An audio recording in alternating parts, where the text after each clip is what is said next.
ಇವತ್ತು ಇಡೀ ದೇಶದಾದ್ಯಂತ 77ನೇ ಗಣರಾಜ್ಯೋತ್ಸವದ ಹಬ್ಬವನ್ನ ನಾವೆಲ್ಲರೂ ಕೂಡ ಸಂತೋಷದಿಂದ, ಖುಷಿಯಿಂದ, ಹೆಮ್ಮೆಯಿಂದ ಆಚರಿಸ್ತಾ ಇದ್ದೇವೆ.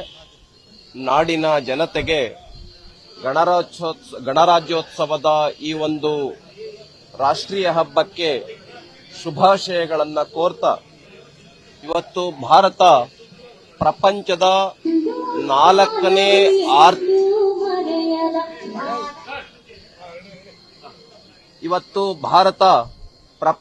ನಾಲ್ಕನೇ ಬಲಿಷ್ಠ ರಾಷ್ಟ್ರವಾಗಿ ಆರ್ಥಿಕವಾಗಿ ಮತ್ತು ರಕ್ಷಣಾ ವಿಷಯದಲ್ಲಿ ಹೊರಹೊಮ್ಮುತ್ತಾ ಇದೆ.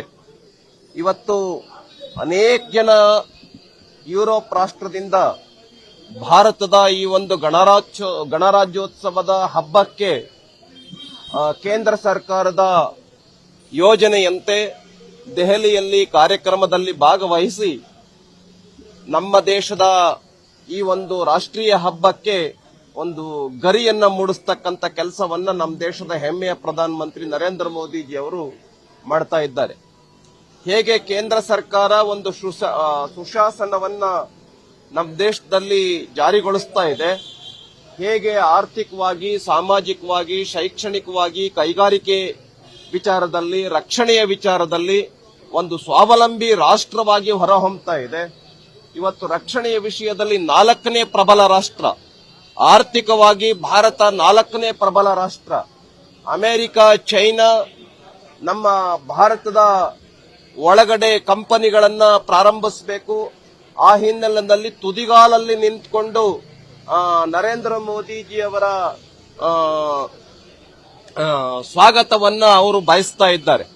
ಈ ಎಲ್ಲ ಹಿನ್ನೆಲೆಯಲ್ಲಿ ನಾವು ಗಮನಿಸ್ತಾ ಇದ್ದಾಗ ಭಾರತ ಇತ್ತೀಚೆಗೆ ಒಂದು ಬಲಿಷ್ಠ ರಾಷ್ಟ್ರವಾಗಿ ಹೊರಹೊಮ್ಮುತ್ತಾ ಇರತಕ್ಕಂಥದ್ದು ನಮ್ಮೆಲ್ಲರಿಗೂ ಕೂಡ ಖುಷಿಯನ್ನ ತರ್ತಾ ಇದೆ. ಆದರೆ ನಮ್ಮ ದೇಶದ ದುರ್ದೈವ ಸಂಗತಿ ಏನಪ್ಪಾ ಅಂತ ಹೇಳಿದ್ರೆ 77 ವರ್ಷಗಳು ಸಂದ್ರೂ ಕೂಡ ನಮ್ಮ ದೇಶದ ಪ್ರತಿಪಕ್ಷ ಆಡಳಿತದ ಇವತ್ತಿನ ವ್ಯವಸ್ಥೆಗೆ ಒಗ್ಗಿಕೊಳ್ತಾ ಇಲ್ಲ. ಆಡಳಿತ ಪ್ರಬಲ ಆಗೋದಕ್ಕೆ, ಸುಶಾಸನ ಜಾರಿ ಆಗೋದಕ್ಕೆ ನಮ್ಮ ದೇಶದ ಪ್ರತಿಪಕ್ಷವೇ ಅಡ್ಡಗಾಲಾಗಿ ಇವತ್ತು ಒಂದ್ ರೀತಿ ದೇಶದ ವಿರುದ್ಧವಾಗಿ ನಡ್ಕೊಳ್ತಾ ಇರತಕ್ಕಂಥದ್ದು ಬಹಳ ಚಿಂತನಾತ್ಮಕವಾಗಿರ್ತಕ್ಕಂಥ ವಿಚಾರ ಅಂತೇಳಿ ಹೇಳೋದಕ್ಕೆ ಬಯಸ್ತೇನೆ. ತೆಗೆದುಕೊಳ್ಳಿ, ರಾಹುಲ್ ಗಾಂಧಿಯವರು ವಿದೇಶದಲ್ಲಿ ಹೋಗಿ ಭಾರತದ ವಿರುದ್ಧ ಅವಹೇಳನದ ಮಾತುಗಳನ್ನ ಆಡ್ತಾ ಇರ್ತಕ್ಕಂಥದ್ದು ಇವತ್ತು ಕೂಡ ನೋಡ್ತಾ ಇದ್ದೇವೆ.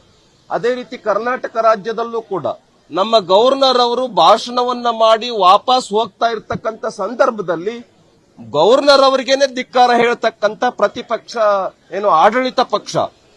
ಪ್ರತಿಪಕ್ಷ ಆದ್ರೆ ಒಂದ್ ರೀತಿ ಯೋಚನೆ ಮಾಡಬಹುದಾಗಿತ್ತು. ಆದ್ರೆ ಆಡಳಿತ ಪಕ್ಷದ ಸದಸ್ಯರೇನೆ ಒಬ್ಬ ಸಂವಿಧಾನದ ಮುಖ್ಯಸ್ಥರ ವಿರುದ್ಧ ಘೋಷಣೆಯನ್ನ ಕೂಗ್ತಾ ಇರತಕ್ಕಂಥದ್ದು, ಸಂವಿಧಾನದ ಮುಖ್ಯಸ್ಥರಿಗೇನೆ ವಾರ್ನ್ ಮಾಡ್ತಕ್ಕಂಥ ಒಂದು ನಡವಳಿಕೆಯನ್ನ ತೋರಿಸ್ತಾ ಇರತಕ್ಕಂಥದ್ದು ಖಂಡಿತ ಇದು ಒಳ್ಳೆಯ ಬೆಳವಣಿಗೆ ಅಲ್ಲ.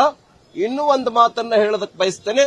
ಕರ್ನಾಟಕ ರಾಜ್ಯದಲ್ಲಿ ಆಡಳಿತ ವ್ಯವಸ್ಥೆ ಅಂತಕ್ಕಂಥದ್ದು, ಕಾನೂನು ಸುವ್ಯವಸ್ಥೆ ಅಂತಕ್ಕಂಥದ್ದು ಸಂಪೂರ್ಣವಾಗಿ ನೆಲಕಚ್ಚಿ ಹೋಗಿದೆ. ಈಗ ಉದಾಹರಣೆಗೆ ರಾಜೀವ್ ಗೌಡ ಅಂತಕ್ಕಂಥವರು ಒಬ್ಬ ಮಹಿಳಾ ಅಧಿಕಾರಿಗೆ ಇಷ್ಟೊಂದು ಅವಹೇಳನ ಮಾಡಿದ್ರು ಕೂಡ 15 ದಿವಸ ಆಗಿದ್ರು ಕೂಡ ಅವಹೇಳನ ಮಾಡಿ ಇನ್ನೂ ಕೂಡ ಬಂಧನವನ್ನ ಮಾಡತಕ್ಕಂಥ ಕೆಲಸವನ್ನ ಮಾಡ್ತಾ ಇಲ್ಲ. ಅದೇ ರೀತಿ ನಮ್ಮ ಕೊಪ್ಪಳದ ಸಂಸತ್ ಸದಸ್ಯರು ಒಬ್ಬ ವಿದೇಶಿ ಮಹಿಳೆಯ ಹತ್ಯೆ ಆದ್ರೂ ಕೂಡ, ವಿದೇಶ ಮಹಿಳೆಯ ಮೇಲೆ ಅತ್ಯಾಚಾರ ಆಗಿದ್ರು ಕೂಡ ಇದೊಂದು ಸಣ್ಣ ಘಟನೆ ಅಂತ ಹೇಳಿ ಕೈ ತೊಳ್ಕೊಳ್ತಕ್ಕಂಥದ್ದು ನಿಜಕ್ಕೂ ಇದು ಒಂದು ಒಳ್ಳೆಯ ಬೆಳವಣಿಗೆ ಅಲ್ಲ. ಆದ್ರಿಂದ ಕರ್ನಾಟಕ ರಾಜ್ಯದಲ್ಲಿ ಸಂಪೂರ್ಣವಾಗಿ ಆಡಳಿತ ವ್ಯವಸ್ಥೆ ಅಂತಕ್ಕಂಥದ್ದು, ಕಾನೂನು ಸುವ್ಯವಸ್ಥೆ ಅಂತಕ್ಕಂಥದ್ದು ನೆಲಕಚ್ಚಿ ಹೋಗಿದೆ. ಎಲ್ಲಿ ಬೇಕಂದ್ರೆ ಅಲ್ಲಿ ಡ್ರಗ್ಸ್ ಸಿಗ್ತಾ ಇದೆ. ಮುಖ್ಯಮಂತ್ರಿಗಳೇ ಹೇಳಿದ್ದಾರೆ ಕಾನೂನು ಸುವ್ಯವಸ್ಥೆ ಅಂತಕ್ಕಂಥದ್ದು ನೆಲಕಚ್ಚಿ ಹೋಗಿದೆ, ಪೊಲೀಸ್ ವ್ಯವಸ್ಥೆ ವಿಫಲ ಆಗಿದೆ. ಮೈಸೂರಿನಲ್ಲಿ ಡ್ರಗ್ಸ್ ಫ್ಯಾಕ್ಟರಿ ಸಿಗುತ್ತೆ, ಮಹಾರಾಷ್ಟ್ರದ ಪೊಲೀಸರು ಬಂದು ಅದನ್ನು ಹಿಡಿತಾರೆ. ನಮ್ಮ ಕರ್ನಾಟಕ ರಾಜ್ಯದ ಪೊಲೀಸರು ನೀವೇನ್ ಮಾಡ್ತಾ ಇದ್ದೀರಿ ಅಂತೇಳಿ ಮುಖ್ಯಮಂತ್ರಿಗಳೇ ಕೇಳ್ತಾ ಇದ್ದಾರೆ. ಅಷ್ಟೊಂದರ ಮಟ್ಟಿಗೆ ಕರ್ನಾಟಕ ರಾಜ್ಯದಲ್ಲಿ ಆಡಳಿತ ವ್ಯವಸ್ಥೆ ಬಿಗಿ ತಪ್ಪಿ ಹೋಗಿದೆ. ಮುಖ್ಯಮಂತ್ರಿಗಳೇ ಹೇಳ್ತಾ ಇದ್ದಾರೆ ಯಾಕೆ ಇನ್ನೂ ಬಂಧಿಸಿಲ್ಲ ರಾಜೀವ್ ಗೌಡನ್ನ ಅಂತೇಳಿ. ಅಂದ್ರೆ ಸರ್ಕಾರದ ಆಡಳಿತ ಮುಖ್ಯಮಂತ್ರಿಗಳ ಕೈಯಲ್ಲಿ ನಿಯಂತ್ರಣದಲ್ಲೇ ಇಲ್ಲ ಅಂತಕ್ಕಂಥದ್ದು ಮುಖ್ಯಮಂತ್ರಿಗಳೇ ಒಪ್ಕೊಳ್ತಾ ಇದ್ದಾರೆ. ಈ ರೀತಿ ದುರಂತದ ಪರಿಸ್ಥಿತಿಗೆ ಕರ್ನಾಟಕ ರಾಜ್ಯದ ಆಡಳಿತ ವ್ಯವಸ್ಥೆ ತಲುಪಿರ್ತಕ್ಕಂಥದ್ದನ್ನ ಭಾರತೀಯ ಜನತಾ ಪಾರ್ಟಿ ಖಾರವಾಗಿ ಖಂಡಿಸುತ್ತೆ ಅಂತೇಳಿ ಹೇಳೋದಕ್ಕೆ ಬಯಸ್ತೇನೆ.